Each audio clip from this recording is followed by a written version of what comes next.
Hello भाई सभी दोस्तों को स्वागत है आपका एक और नई वीडियो में।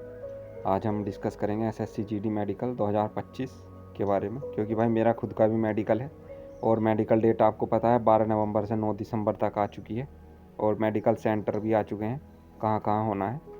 और उससे पहले मैं आपको बता दूं कि मेरा जो स्कोर था एसएससी जीडी 2024 में वो 140 था। मैं मेडिकल दिया हूँ पिछली बार का और मैं फाइनल मेरिट से बाहर हुआ था। और इस बार जो 2025 में एसएससी जीडी है उसमें मेरा स्कोर 147 है। ये मैं स्क्रीनशॉट भी लगाया हूँ उसका, देख सकते हो आप। 147 स्कोर है मेरा इस बार।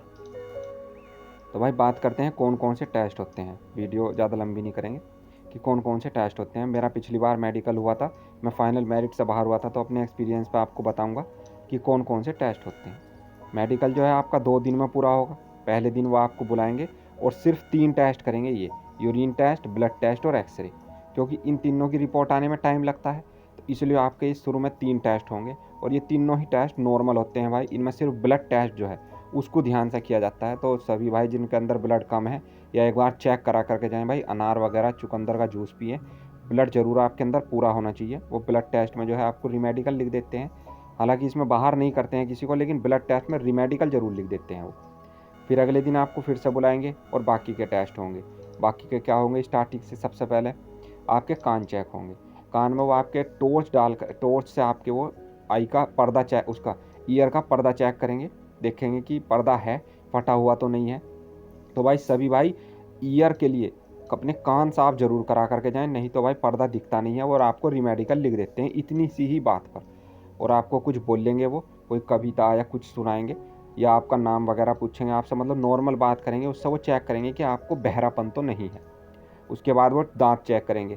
दांत में आपके पास सिर्फ यह साफ़ होनी चाहिए और नॉर्मल चेक करेंगे कि है या नहीं है।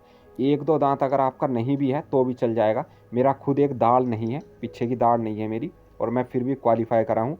यूपी पुलिस का भी मेडिकल और एसएससी जीडी का भी पिछली बार मेडिकल मेरा क्लियर हुआ था। तो एक दो दाढ़ दांत अगर आपका नहीं है तो कोई दिक्कत नहीं है। हालांकि साफ़ जरूर करा करके जाएं सभी भाई। हाँ, अगर आपके दांत जो इस तरीके से हैं, आड़े तिरछे हैं, तो भाई आपको बाहर ही कर देंगे वो। इसमें इसमें रिमेडिकल लिख देंगे और बाहर कर देंगे, इसकी कोई वो नहीं है। और फिर आते हैं आई पे। भाई सबसे मेन पार्ट ही मेडिकल का आई होता है। आई में वो सबसे पहले आपको बुला करके आपका नियर विज़न चेक करेंगे। एक बुक देंगे जिसमें आप बहुत छोटा छोटा लिखा होगा, आपको वो पढ़ना होगा। और उसके बाद वो आपका दूर का विज़न चेक करेंगे जो आई चार्ट से पढ़ा जाता है। तो आप जैसा राइट हैंडर हैं तो आपकी जो राइट आई है वो 6/6 होनी चाहिए, और जो लेफ़्ट आई है आपकी वो 6/6 है तो बेहतर ही है। और अगर 6/9 भी है तो भी चलेगी, कोई दिक्कत नहीं है। लेकिन 6/9 से अगर ज़्यादा है लेफ़्ट आई तो भाई बाहर हो आप, यानी राइट आई 6/6 और लेफ़्ट 6/9 तक चल जाएगी भाई। और चार्ट देख लो आप, स्क्रीनशॉट ले लेना भाई। यही चार्ट होता है मेनली यही चार्ट होता है। हालांकि मैं यूपी पुलिस में भी यही था मेरा, और जीडी में भी पिछली बार यही था मेरा मेडिकल। सीआईएसएफ की बटालियन में सूरजपुर हुआ था, नोएडा, वहाँ मेरा यही वाला आई चार्ट था। तो आप देख सकते हो, इसका स्क्रीनशॉट ले लेना भाई ज़रूर। यही चार्ट मेडिकल चार्ट रहता है। और फिर उसके बाद जो है मेन जो अगला टेस्ट आता है वो आता है कलर ब्लाइंडनेस का। भाई आपको जो है कलर ब्लाइंडनेस नहीं होनी चाहिए, क्योंकि कलर ब्लाइंडनेस का जो है रिमेडिकल भी नहीं है। कलर ब्लाइंडनेस में वो आपको बाहर ही कर देते हैं। तो अगर किसी भाई को कलर ब्लाइंडनेस है तो भाई बुक ले आओ, एक कलर ब्लाइंडनेस वाली, वो एक ही बुक होती है। आप उसको रट करके चले जाना, वो आराम से आप उसको बता दोगे। फिर अगला आता है कैरी एंगल। कैरी एंगल में क्या है कि आपके हाथ सीधे करे जाते हैं, उनके बीच ज़्यादा एंगल नहीं होना चाहिए, गैप नहीं होना चाहिए, नॉर्मल होता है ये भी। और फिर आता है शेक हैंड। जो आपके हाथ के पंजे होते हैं, उंगलियां वगैरह, उनको आगे हाथ करा करके वो देखते हैं कि आपकी उंगलियां ज़्यादा कांप तो नहीं रही हैं, हाथ कांप तो नहीं रहा है। ये भी नॉर्मली चेक होता है भाई। फिर अगला मेन पार्ट आता है नोकनी। मेडिकल का अगर मैं कहूँ मेन पार्ट होता है कोई तो वो आई, कलर ब्लाइंडनेस और नोकनी और फ्लैट फुट, ये 3 ही चीज़ होती हैं भाई। नोकनी बहुत अच्छे से चेक करते हैं वो। नोकनी का मतलब है कि आपके घुटनों के बीच गैप नहीं होना चाहिए। मैंने ये 3 फोटो लगाए हैं। पहला जो है वो नोकनी है प्रॉपर, इसमें भाई बिल्कुल बाहर कर दिए जाते हैं। दूसरे नंबर का जो है नॉर्मल है, ये ऐसा ही आपका पैर होना चाहिए, यानी आपके घुटनों मिला करके थोड़ा सा गैप होना।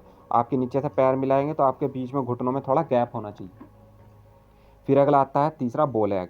ये भी नहीं होना चाहिए। बॉल एग में क्या होता है, आपके जो पैर हैं वो उनके बीच बहुत ज़्यादा ही गैप हो जाता है, वो फैल जाते हैं। तो आपके नॉर्मल जो दूसरे नंबर का फ़ोटो है ऐसा होना चाहिए, यही होता है नॉर्मल पैर। ठीक, इसके बाद आता है मेन पार्ट।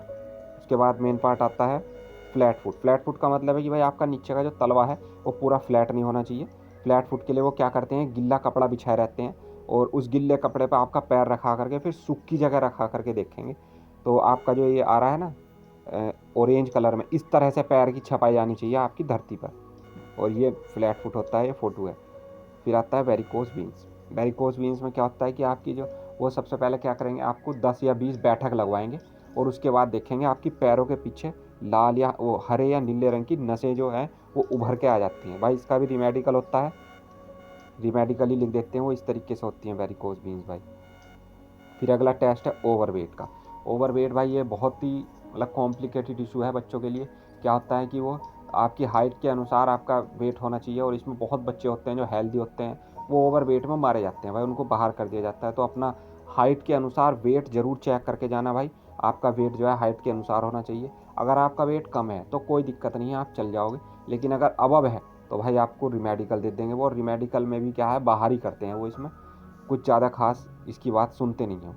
फिर अगला है पाइल्स और प्राइवेट पार्ट।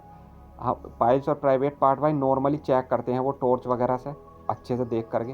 हालांकि इसमें किसी को बाहर नहीं करते हैं, हाँ पाइल्स में ज़रूर बाहर करते हैं भाई। अगर आपको पाइल्स है तो भाई बाहर कर देंगे, वो रिमेडिकल लिख देंगे। और एक चीज़ है टैटू। ये भाई जो 2 डाउट लिखे हुए हैं मैंने, टैटू और लेजी। टैटू का क्या है कि बहुत से लोग अपने हाथ पर नाम लिखवा लेते हैं या ओम या कुछ धार्मिक चीज़ें लिखवा लेते हैं। तो भाई अपने टैटू को इरेज करा करके जाना। अगर आपका टैटू ज़्यादा बड़ा है तो ज़रूर ही इरेज करा करके जाना।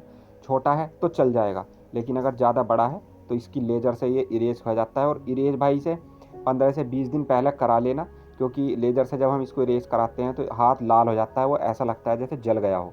तो इसमें भी वो मेरे सामने ही पिछली बार एक लड़के ने ओम बना हुआ था हाथ पे, उसको वो लेज़र करा के आया था हाथ पर, लेकिन उसका हाथ जो है लाल हो रखा था पूरा। तो भाई उसको रिमेडिकल दे दिया था इतने पर ही। तो भाई बहुत थोड़ा टाइम पहले करा करके जाना इस चीज़ को। फिर आता है लेज़ी। तो भाई मैं बता दूं, लेज़िक जिन बच्चों ने कराई हुई है उनका बहुत डाउट रहता है।